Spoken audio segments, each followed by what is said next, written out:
Break a leg. The tweet is live.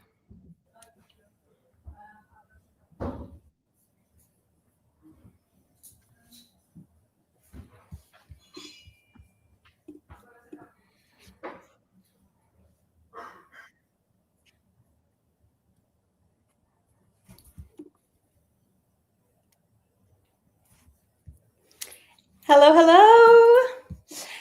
Welcome everyone to the 6th Tezos Town Hall. I'll be the host for today's town hall, asking all of these lovely speakers some questions. My name is Vancian Jones. I'm the art partner manager at Trilly Tech, and today we'll be talking about one of the cornerstones of the Tezos community, which is art. This is the first Tezos Town Hall we've done dedicated to art, so I'm so excited to be here with everyone in this group right now.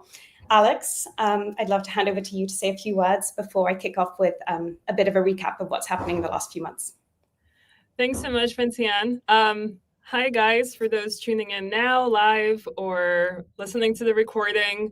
We are joined by some of the biggest builders and artists and creators in our ecosystem, which we're going to do a round of introductions.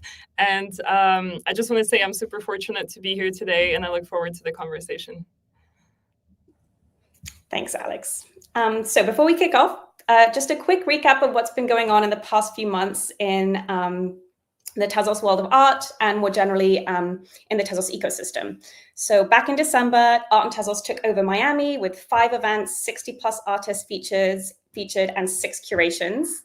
The whole of this month for January, we've been celebrating January 2025, and we teamed up with Edit Art to feature over 20 artists and celebrate generative art. The community curation at the Museum of the Moving Image has featured Anna Molina, Rodell Warner, and very soon, Seren Su. The Quebec proposal was activated last week, improving staking rewards, updating to an 8-second block time, and faster than ever, bringing us closer to Tezos X. The Tezos X-Plane series is also out, and in the first episode, Arthur Brightman broke down composability. Coming up next on the 3rd of February, we've got the Digital Assets Forum in London, where there'll be a UX 308 booth to pick up some swag and chat with the team. And the co-founder of Tezos, Arthur Brightman, will also be joining a panel there discussing tokenized uranium. Now, moving on to our great speakers today, I'll be asking each of them to introduce themselves. Timothy, why don't you kick us off and chat about Object and tell us a bit more about what you do, who you are. Sure. Thanks, Vincian. My name's Timmy, NFT Protector on Twitter, one of the 3 co-founders of Object. I think on Tezos itself doesn't really need an introduction to platform, but we are a platform and a hub for digital art on Tezos, one of the biggest digital art platforms in Web3, with a big and amazing community. We've been around for around 3 years, so since 2021, and we offer a variety of tools for artists and also curators, galleries, so basically for all the participants in the digital art market. And yeah, our vision is to become the main platform, the main hub for digital art, and to make digital art and collecting accessible to everyone, basically. Thank you. And Kika, you're also part of the Object team. Can you tell us a bit more about who you are and what you do at Object? Sure. So I'm Kika Nicolella, and I've been an artist for over 20 years. Feeling old now. And I've always been a full-time artist and part-time curator, independent curator. So I've created, I was more video-based works for museums and galleries and festivals around the world. But my main focus was my own practice as an artist. And then I fell into the rabbit hole of basically Tezos from the start. I fell in love with the art community on Tezos. The fact also that it was a clean NFT at the time, that was very important for me. And this the diversity of this global community was for me, and the generosity of it was for me something very new. Coming from from being in this contemporary art slash filmmaking background, I had never come across something like that. So I kind of gave up on everything else and became a very active artist and collector, and more recently creator as well. So I've been with Object for 1 year and a half now, and it's been a great journey. And you've been doing an amazing job as a curator. Object did recently announce a lineup of upcoming curations for Object One going all the way until May, I believe. So stay tuned for a lot of exciting releases coming from the Object One team. Next up, Mek, can you tell us a bit about yourself and what you do as co-founder of Subject, as well as in the broader Tezos ecosystem? You wear many hats, I know. Hi, thank you. Thanks a lot, Vincian, and also for Tezos for inviting me here. This is my first time. I'm an artist. I'm in Indonesia, born and raised, and also living right now. Started as an artist in Tezos, but I recently just branched myself into a builder in the space. So back I believe in September, effectively 2024. So I've been winging this one dashboard tool, a free dashboard tool for collectors, basically. We name it Subject because why not? Pretty much adjacent to what Timothy named the platform right there, Object, Subject. I think it's going to be proper. But it's basically a simple feed where collectors could fill it with each of the artists that they really love and they usually collect with. And then it's working just like a feed, basically just like Instagram. And you can buy stuff from there. You can follow the artists who are minting new stuffs or listing new stuffs or maybe like auctioning new stuffs. And we also enable the notification on Discord and Telegram as well. So it's basically a very simple tool, but still art adjacent through and through. Yeah, that's basically what I do in Tezos, at least. Thank you. Next up, we've got the Infinite Ink team, both of whom also wear many hats, as is often the case in the Tezos ecosystem. Jorian, do you want to kick us off? Yeah, thank you for having me too. I'm Jorian. I'm together with Adi here. Actually, we joined the Tezos ecosystem in March 2021 when Hikenunk started. And he was actually the one bringing me over. And yeah, since then, we had a couple of projects. Yeah, we worked on a couple of live mints also before Tezos Art. And Adi, maybe you can also say something about it. We held the first NFT Hikenunk show, let's say, in Frankfurt as a physical show in summer 2021. And yeah, what kept me in Tezos was the community when I first started. It was the group that Adi added me to with a lot of artists on Hikenunk. And yeah, and then I got curious about the tech side, and that was the start, let's say.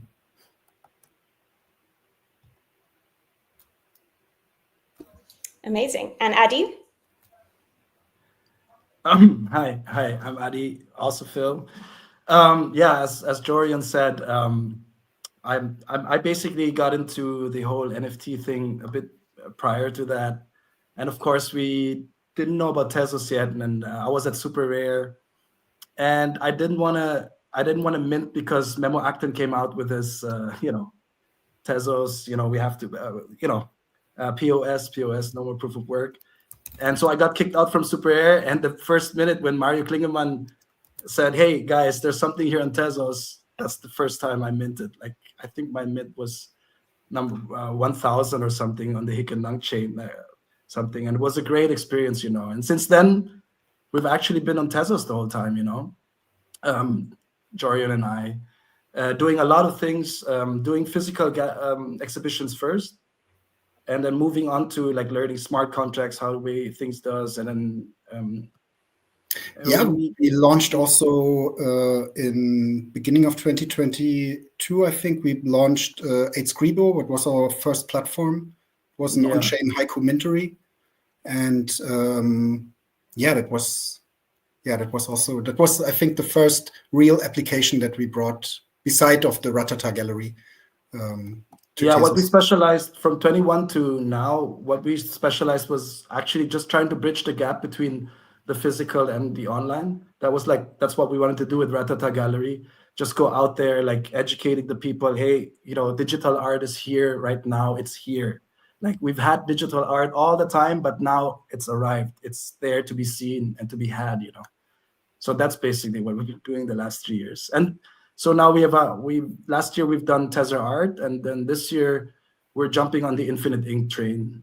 So we're jack of all trades in a way. Yeah.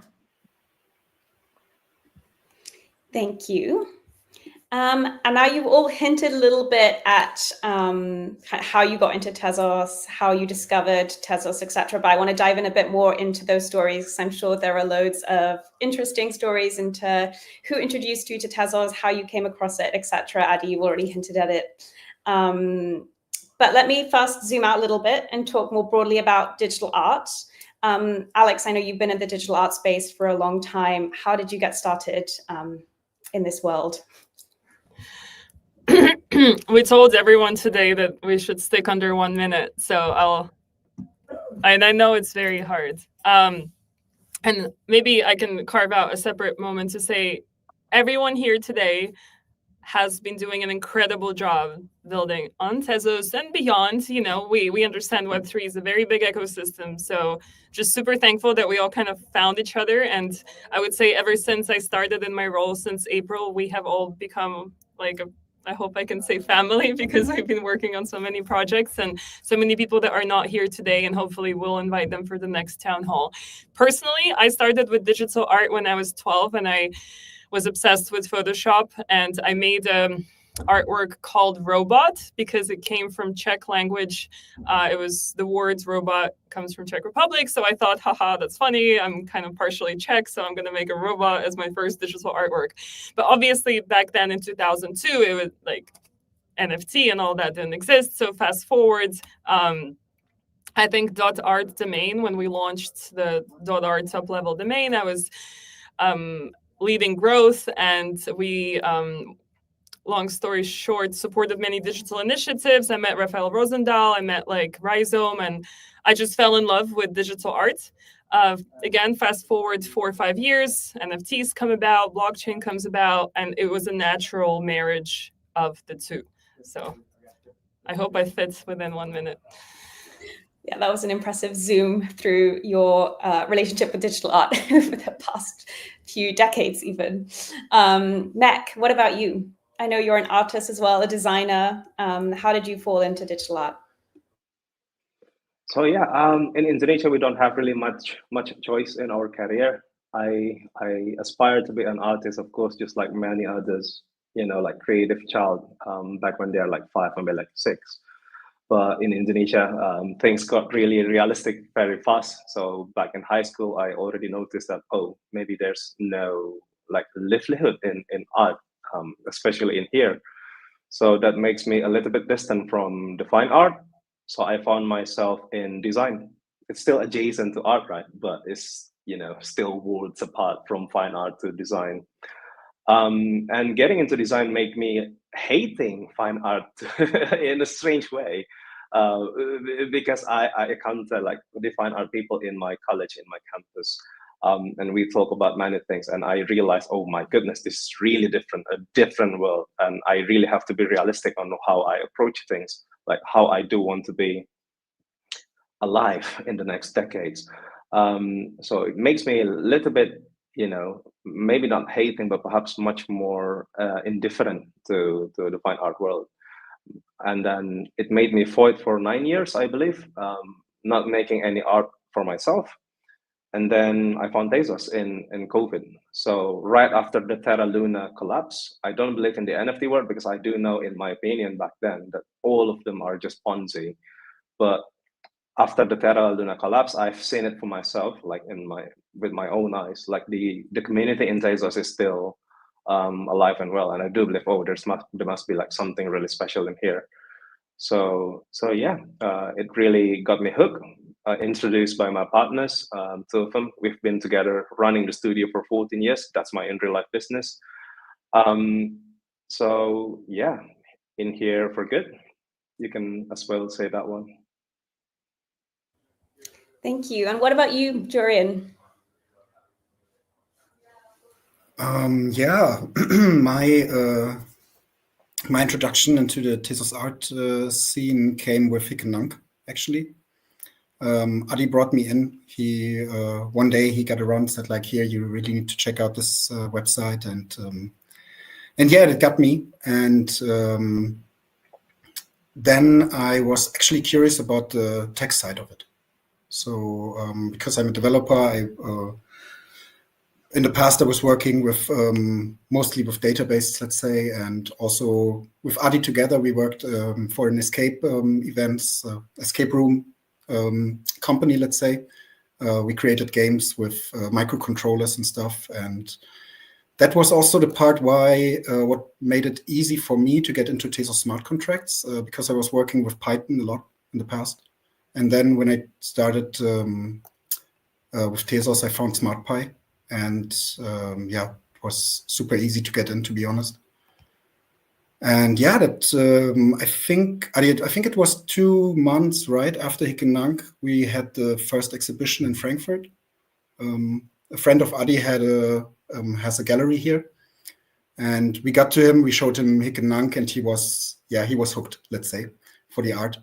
And back then there were no frame, no Samsung the frame and stuff. We just set up basic TVs, and yeah, it was nice. We showed only Hic and Nunc artists, of course. It was all the gems that we know, let's say. Klingemann, Robness, I think, who was there? Ivona Tau, of course, Iskra, I think. Oh my God, Estelle Flores, I believe. I think in the first exhibition we had 20 artists or something.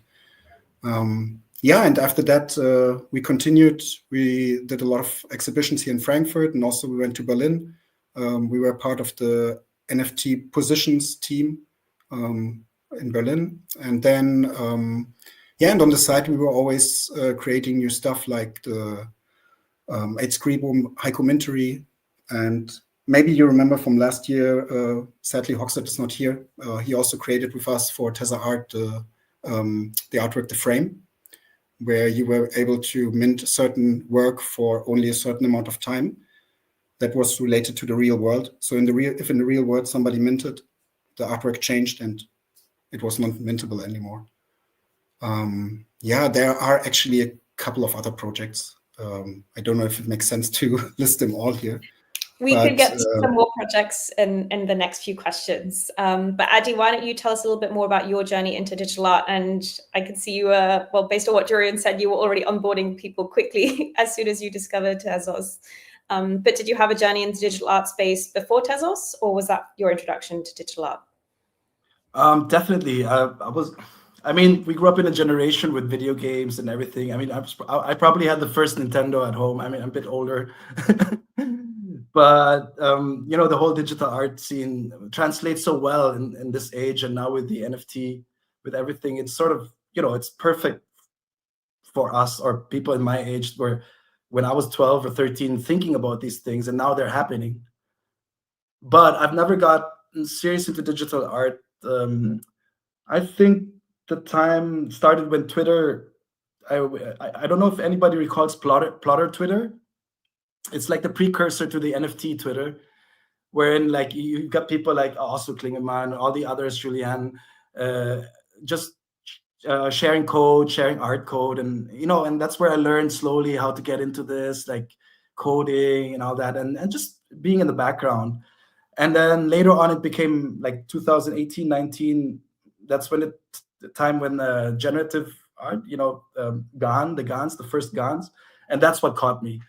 So basically, the first like artificial intelligence art, neural networks, things that you could apply at home, that's where I started to do my own work, like to really because I do photography, and it's also digital, but photography is a total different, it's a total different art scene in that way. And so through Klingemann, through River Has Wings, all these awesome people on Twitter, I learned how to do like GAN works, which I still love doing right now. I mean, it's great because everything's so realistic now. The old school GAN things are amazing. I think I'm going back to that.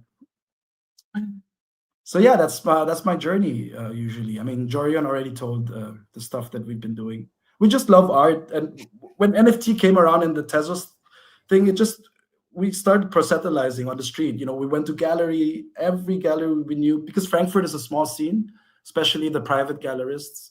It's a small scene, so people know each other. So we just went there and stormed it. We said like, hey, listen, we got to make a show. We got to make a show. This is the future.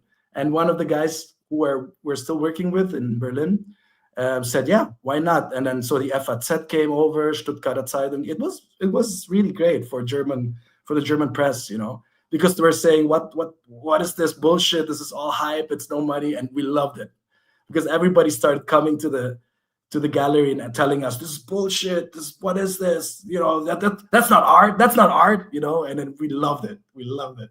It's like, oh my God, it was a nice time the last 3 years. Yeah.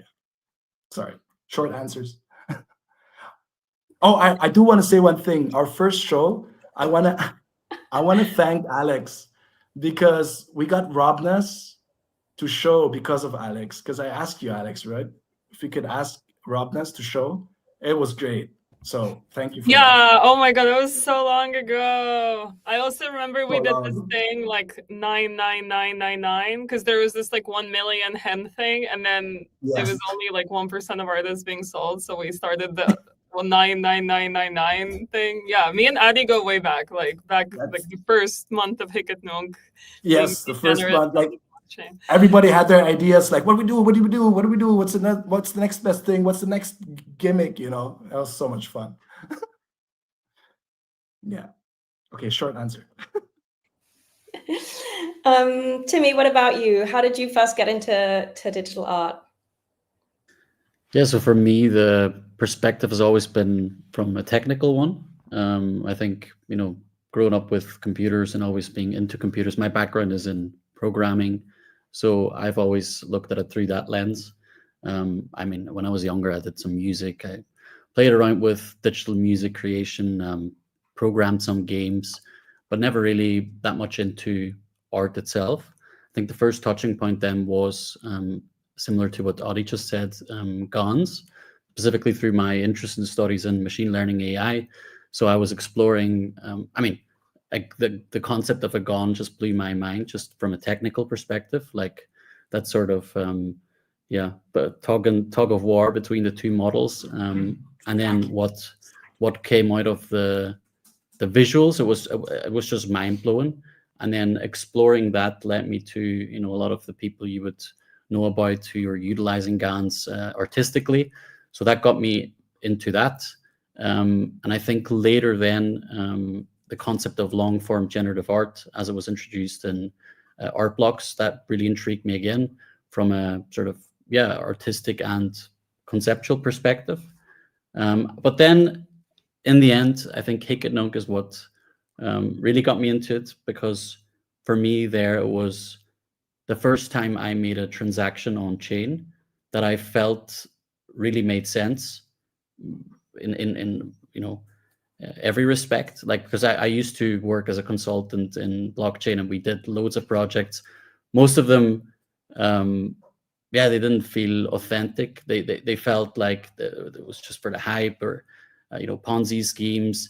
I mean, we were using NFTs. I think I minted crypto kitties and whatnot, things like that. But it never really clicked for me until I was on Hiketnunk, and then through that I've discovered so many wonderful artists and people. Yeah.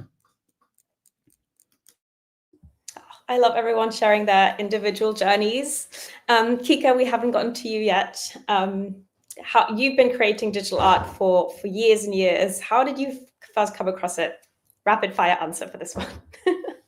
We're running out of time, and I have loads of questions. Oh, that's so unfair. It's so hard for me to have short answers, and I wanted to say the story of my life. But anyway, I just feel very in a very cheesy way that everything that I've done in my life led to this point. Isn't it ridiculous? But it's true because for many reasons, well, for 1 minute, I cannot say all of them, but I think I had experienced something similar in 2008.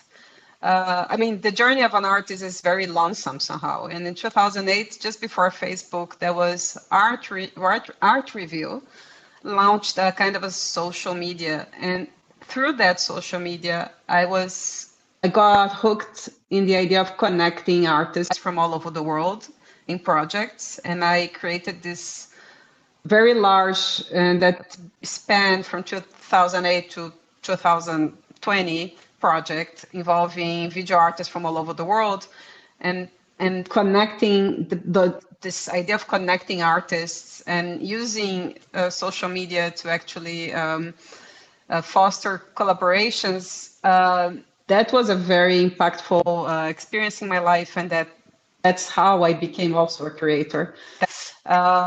And then combining all that experience with my experience as an artist and being and then I was onboarded by a Brazilian artist, because as we all know, there's a very rich, I'm Brazilian, there's a very rich Brazilian community on Tezos.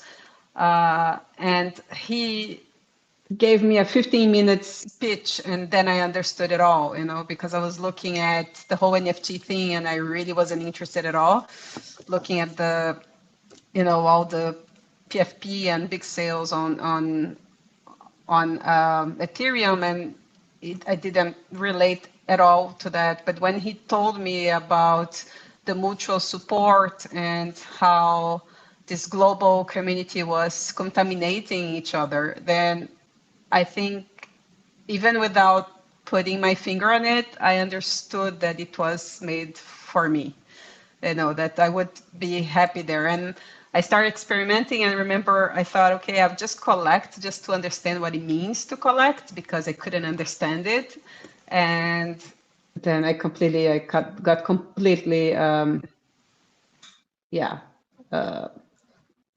hooked and addicted to it. So yeah, that was how I came. And I started with Versum, so which was a platform that I really loved a lot. And once I started collecting more and more, I kind of moved on to Object, because I felt that it was the best place to get into this rabbit hole and discover artists and art, not just from the last week, but from 2 or 3 years ago. And that was, so I kind of, but I still mint a bit on Theia as well. Yeah. Thank you, Kika. You've all touched a little bit on your journey into the Tezos ecosystem and hinted at some of the people, or shared some of the people who've influenced you and some of the memories from the early days when you first discovered art on Tezos. But I want to do a rapid fire round, so 30 seconds per answer. And can you share one memory or one person who influenced you in the early days of discovering art on Tezos? It's difficult, and it doesn't have to be the best memory, but I think something personal, it would be great to hear from each of you, because I think for every one of us, there's a personal reason why we fell into this rabbit hole and why we discovered art on Tezos. Alex, can I kick off with you, please? Okay, 30 seconds, go. I got into it because I had a Electric Artifacts, and we were doing a generative and AI art show. And Mike Tika was one of the artists, and we wanted to release NFTs. And Memo Acton and Maria Klingman at the time told him about Hiket Nung. And so I think it was like 7th of March that we kind of started testing out, and nothing worked as we hoped along the way, but it worked out, and it was an amazing memory. I also want to give a shout to Jason, who, when he joined, he started writing about Well, actually, no. His writings were about Manoloid from a few years before Hiketnunk launched. But because I discovered Manoloid through those articles, when Manoloid joined Hiketnunk, I was ready because I knew this is the artist that I absolutely want to like collect. And the fact that he was selling for 4 Tezos, I remember like always buying several, but then I was like being polite. And when he started dropping the rare ones, I only bought one because I'm like, I'm gonna leave it for the rest of the people. And then one wallet came and like just bought like 10 or 15, and I'm like, what the hell? But that was Adi probably, yeah. But now I still hold some, and I think there's still like some of the most beautiful works that I've encountered. Okay, that's it. 30 seconds. Adi, your turn. One memory or one person who influenced you in the early days of getting on board and onto Tezos? It's really funny how everything overlaps, nah? That we're all one community in the end. But just to make it really short, I mentioned that. So I applied to Super Rare in 2020, like February. Everything, the whole application thing, because my GAN work combined with my pictures, you know, I was doing the Ivona Tau thing and doing all my pictures into GANs.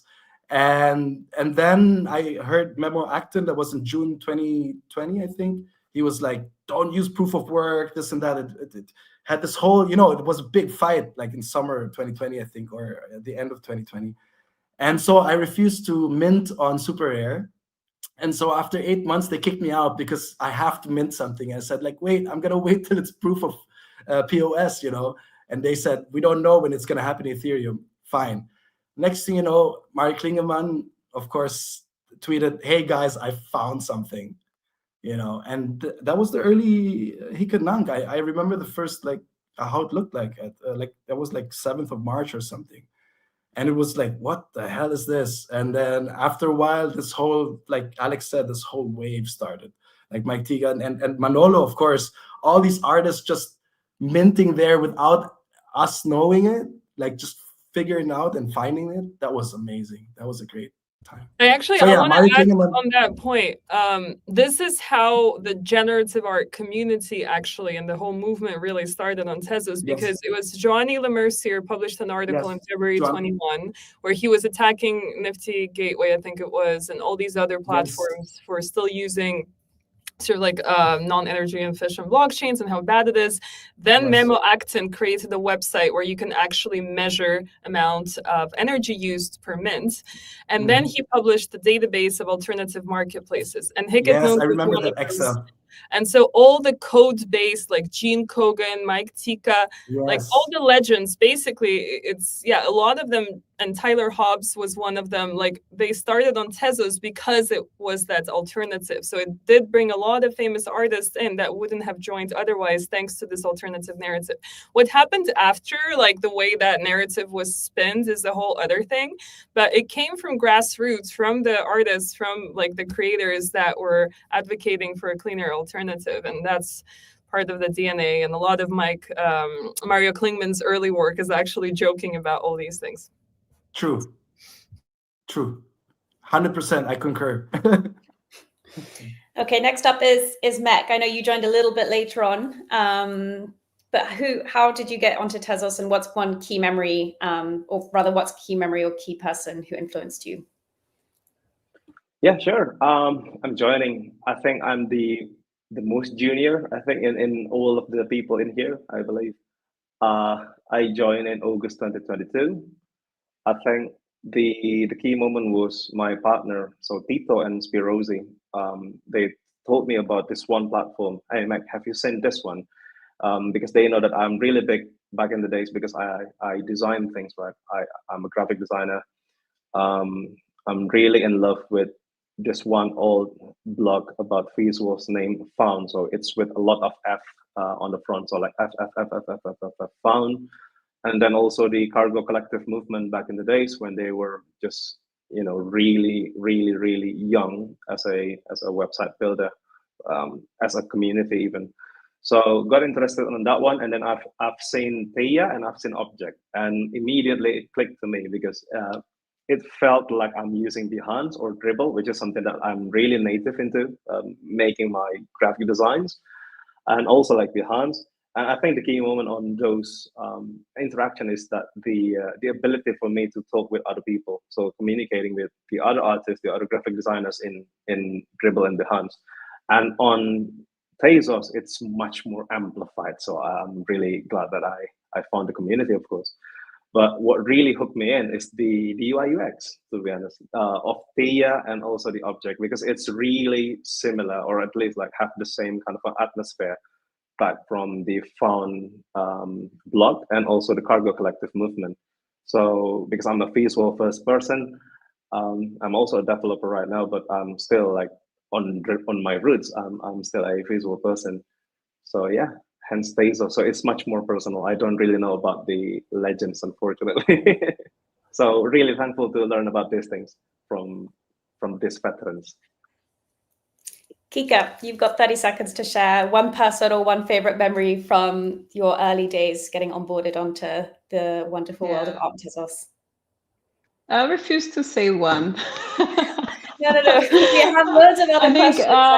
I remember falling in love with the wallet of Digital Coleman, of Chris Coleman, and how actually seeing the wallet of a great collector, it was such a thrilling experience, you know, and discovering the art through their eyes. And I remember his collection and Nico Arbogast collection was probably the two that I fell in love with. And through their collection, I discovered Ana Malina, and somehow she discovered me. We kind of started like collecting each other. I had some series that really was important, resonated with her as well. And so she curated me for a tickle she was making, and I was in the cover. And I remember that was in April. I had started minting in February.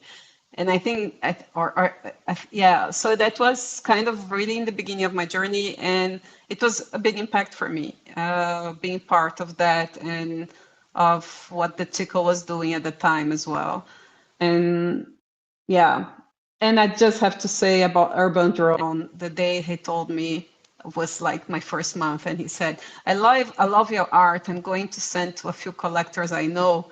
And I was thinking, wow, that never happened in my 20 years of fine art career, that an artist would say, I'm going to show your art to my collectors. And now I understand it's absolutely basic, and we do it every day, every single moment. But at the time it was, whoa, there's something weird going on here. And good. Timmy, what about you? Yeah, so in terms of getting onto Tezos, it was a friend of mine who basically got me into social media in the first place. I was never really big into social media, so I wasn't following the Plotter Twitter movement, for example. I was always sort of on the outside, but then this friend told me, because he knew I was working with him at the time, he knew I was into like the GAN stuff. I was into digital art basically, and he pointed me to this platform, Hickedunk, and he said Mario Klingemann is on there. So that's basically how I got introduced, and yeah, my favorite memory, as I said, is collecting that or having that click moment where I bought an NFT and it was, for me, it just made sense. And I don't actually remember what NFT that was. I would need to check, but yeah, that's my memory. You should share it after this this town hall. You should tweet about your first NFT. I want to know what it is. Jurian, you're the last one. One memory or one person who influenced you in your early days. I would like to say also two things, but I make it quick. The one person is, of course, Adi. He brought me in from the start. I mean, we are working together for 17 years now, I guess. So it was just natural that I follow. But to say for the art part, the first NFT that I collected was from Oflev Berlin. She's an artist from Ireland, living in Berlin. And that's also something that kept me in the ecosystem, is the people, you know. And she actually gave me this artwork here, 2 years ago. And yeah, that is one of the good memories, let's say, that I have. This is the first NFT that I collected on Tezos, and it was object for object, I think. The first object for object. And then, yeah, she gave me this physical, and yeah, that makes it like a little whole. Thank you, everyone, for your answers. Alex, before I start moving on to more builder questions, I'd love for you to share a little bit more about how is the art ecosystem supported on Tezos, and what are some initiatives that Trilitech or the Tezos Foundation have supported in the past few years? Ooh, that's a good time. 30 seconds. I think in terms of most impactful, this was before my time. I think the fact that Tezos Foundation brought NFTs to Art Basel cannot be ignored, and the impact it had on like a broader people's perception of what art on the blockchain is.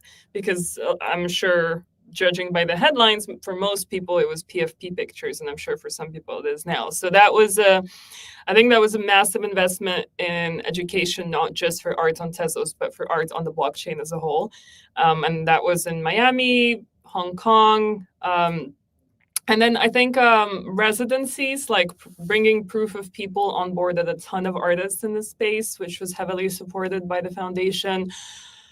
The amount of exhibitions I cannot list because there's crazy amounts. I think from things that are happening now, there's a monthly initiative called Arts Commissions, ACTZ, which receives a budget for every month collecting for the artists and kickstarting auctions. And I think that has really brought bigger and bigger interest in terms of spotlighting emerging and mid-career artists and giving them the time and space to produce an artwork. And the thing that I love the most is that there's 6 guest curators. So there's 6 curators every time. So all these 6 people help push the artwork forward, because sometimes I think it's not just about the money, but it's also about that help and advice and promotion that you can give to individual artists.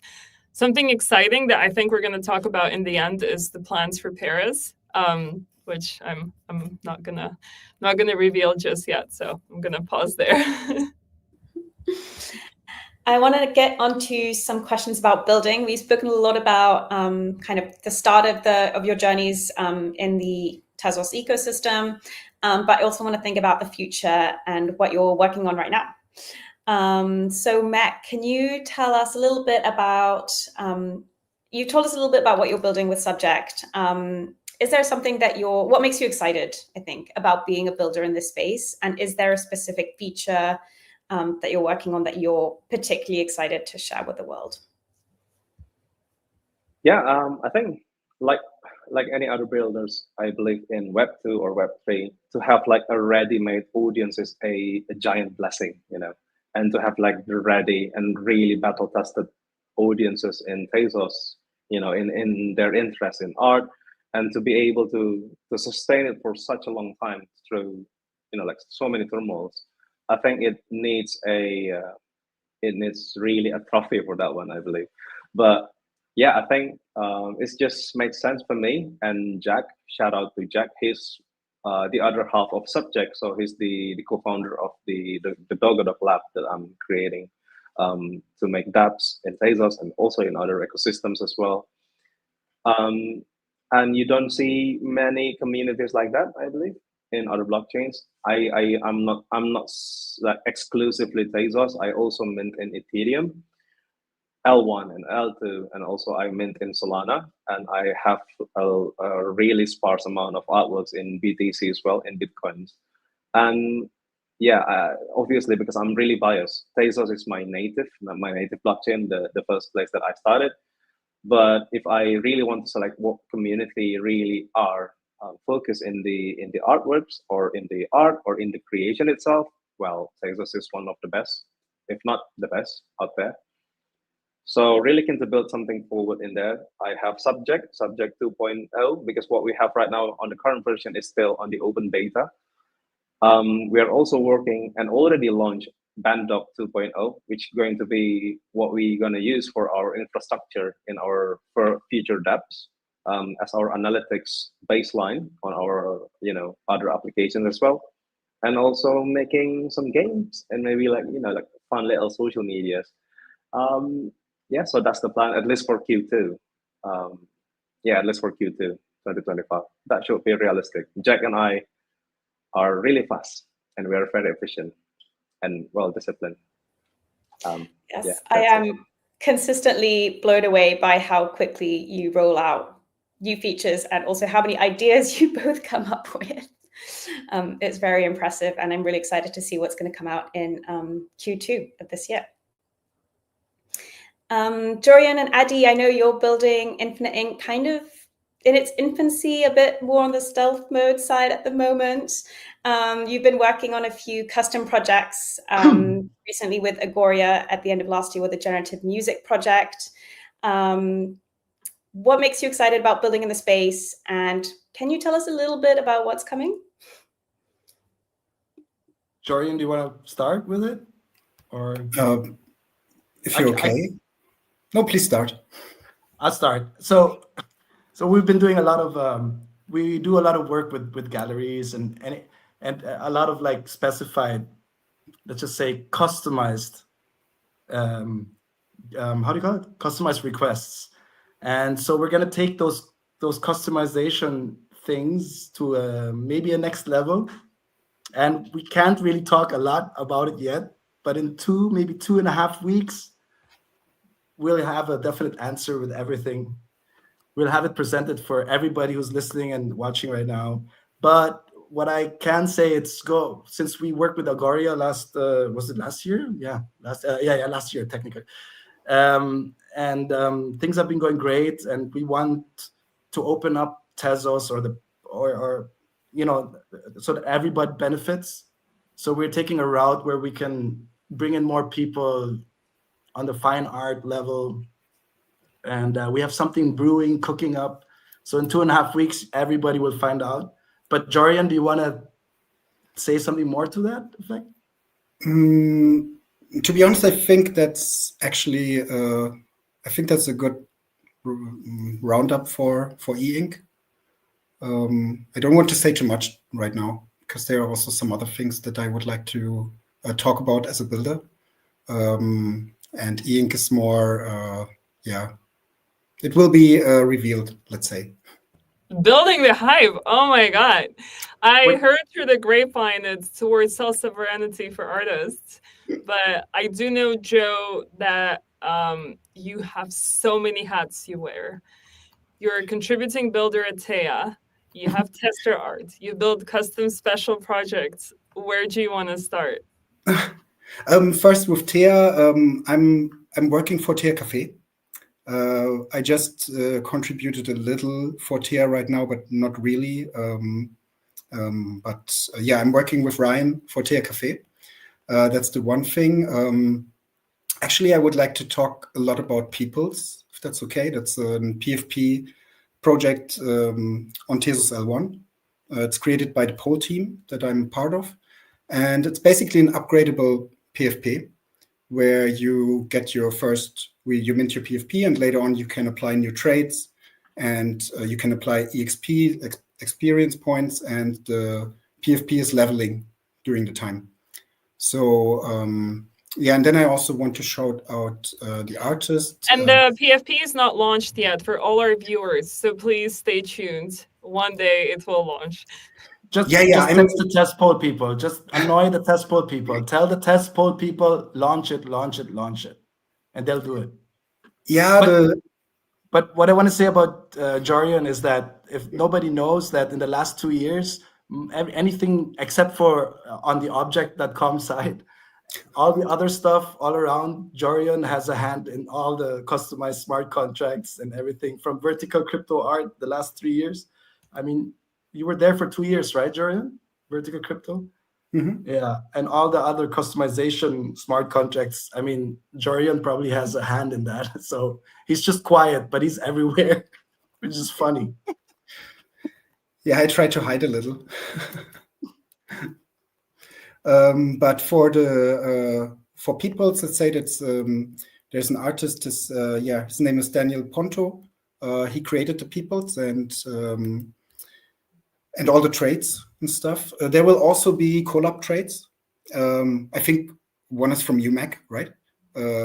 Yeah. He created one of the collab traits, and yeah, you will be able to mint your people soon. We don't have a release date yet because the team is completely working on in the free time, let's say, so we try to give, everybody tries to give their best, but sometimes things take a little longer, and in the end we want to release a product that's also really working and does what we said, let's say. Yeah. And but it will be released. I don't want to say anything, but it will be released soon. And if you are allowed to mint people, you can go to a page that I will also share soon. It's tezospol.xyz/polstats. You can connect your wallet and see if you're allowed to mint people already. And if you're not, you just need to buy some pol and you can get into the list. And some things about the advent calendar that maybe some people participated here. Of pol. So if you hold one of these traits or any EXP cards, please keep them in your wallet.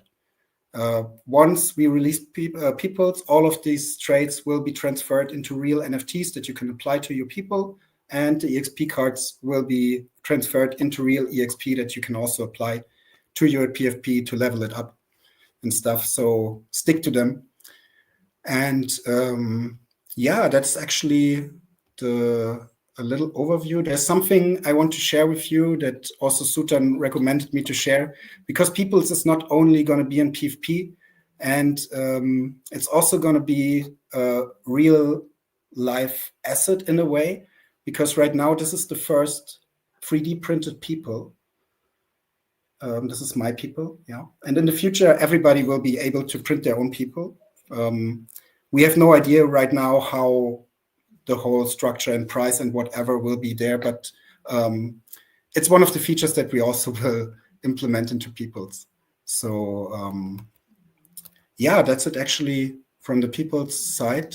I would love to everybody to stick around a little more, because yeah, like I said, we give our best, but sometimes it takes a lot of time to build things. Yeah. You're working on so many projects, Dorian. It is incredible.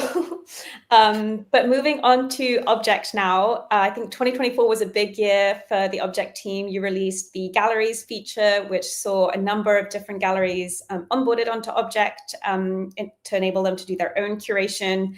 Can you tell us a bit about what's on the cards for 2025? Yeah, sure. So like you mentioned, the galleries feature has been keeping us busy. Very busy. There were a lot of challenges to solve there on multiple levels. But as we sort of finalize that product, I mean, we're still going to continue building features for it. But as we finalize that, we're going to shift the focus back to the main platform, basically. So one thing we've been working on for a while now that we haven't really announced is, we have a follow feature on Object. And right now the use case for that is fairly limited, but we will be releasing a feed on Object as well. One of the main issues we see is with discoverability, and that means not just recent mints. I mean, there's a lot to be solved for even recent mints, but also for mints that have, I mean, historic, maybe a bit of a euphemism, but historic in the context of Tezos. There's pieces, minted back in 21. How do we resurface these pieces to the right collector? And so we think the feed that we're building will provide one of the solutions there. So we'll be, the feed is going to be released soon, but as we come up to the release of the feed, we'll be running a few experiments, because part of the feed, for example, will be a sort of machine learning based recommender engine. So we'll run a few different experiments that will end up going into the feed. So that's one of the main things that we're working on. and lots of other smaller things as well. Obviously, we know the onboarding with platforms such as Rodeo now surfacing on Twitter, right? Onboarding is a big issue, and that's one thing we definitely need to tackle as well as the whole ecosystem on Tezos. It's just not good enough yet. So there's a few things we want to do there as well. And yeah, just many smaller fixes on the platform, improving the UX. And we also have the pleasure to work together with MEC on some of these challenges, which is a crazy thing as well. Being able to meet someone through the ecosystem and then begin a working relationship with them as well. So we're very excited about what we can do together there. A few other things that are sort of I can't really talk about, but yeah, that's that. It is such a great pleasure to work with you, Timothy, and also the team. Just want to let you know that one as well. Likewise. Kika, what about on the curation side? I know there's an exciting drop happening today. I believe it's the first long-form generative release on Object with Olga F. But is there anything else that you'd like to highlight? Just one thing, because we're running out of time now. Yes, I think, we have the Olga 14 long-form generative drop today, which is, like I said, it's our first created by Object One. So it's pretty exciting. But we do have the lineup until June, so until end of May, and it's basically one exhibition a week. Just on the Object One side, basically, Object One means created by us or by creators that we invite, and we work very, very closely with them. So it's a combination of solo shows and group shows, and a few of them are also physical shows. So it's a pretty exciting first months of 2025, and it's a really, really great lineup, and I'm particularly proud of, because not only is a great lineup on terms of amazing artists, but also the projects that they are preparing are quite special, because some of them we've been discussing with them for almost a year already. So it's not just a collection, but it's really developing something special and maybe even new for them. So that's, yeah. We have a post on Object One. I'm going to try to share in the chat if I can, so everybody can see this lineup. Very exciting. And Alex, do you want to take us through some of the highlights coming up for 2025? Yeah, absolutely. I think for those of you that don't know, so we work as an arts team at Trilitech to support sort of growth of arts on Tezos. And the way we're approaching it is very hands-on. So we work directly on helping different initiatives with promotion, marketing. We're working also with MEC's team on developing posters for like dozens of announcements, tech support. We have a dedicated tech support team now for arts projects. If you're building on Tezos, reach out. We have a special person assigned to you that can help you with all the Q&As and information hubs. But also this is like from a tech and building and support perspective, but we're also supporting through grant works and also sponsorship physical presence. So as some of you might know, the biggest one for this year, 2024-2025, is the Museum of Moving Image in New York.